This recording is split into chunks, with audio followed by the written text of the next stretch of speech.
ثلاثي الزمالك اللي اتحبس او ثلاثي اضواء المسرح اللي هم محبوسين دلوقتي، اللي هم من اكبر قلعه رياضيه في مصر.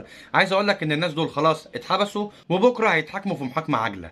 انا دلوقتي مش فارق معاك الكلام ده، يتحبسوا يا عم ولا ما يتحبسوش، انا ماليش دعوه. ولكن دلوقتي كل الزملكاويه طالعين انا بطوب الشرف. بص يا اسطى، انا عمري في حياتي ما شمت.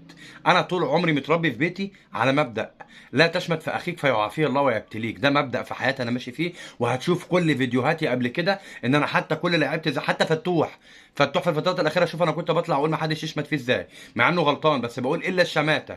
ولكن انا دلوقتي مش طالع اشمت فيك، انا طالع بس افكرك بحاجه.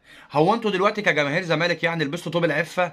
انتوا دلوقتي خلاص اتحجبتوا كلكم برجالتكم؟ يعني انا عايز اقول لك على حاجه، انتوا في الشماته عندنا بتلبسوا طوب الفرحه، وبعد ما يحصل معاكم مشكله الناس لما تشمت فيكم تلبسوا طرحه. المشكله ان كل الزملكاويه دلوقتي طالعين بيقول لك الاهلاويه الشمتانين، ما ينفعش حد يشمت في اخوه، ما ينفعش يتحاكموا بره مصر. ما هو غلب بره مصر.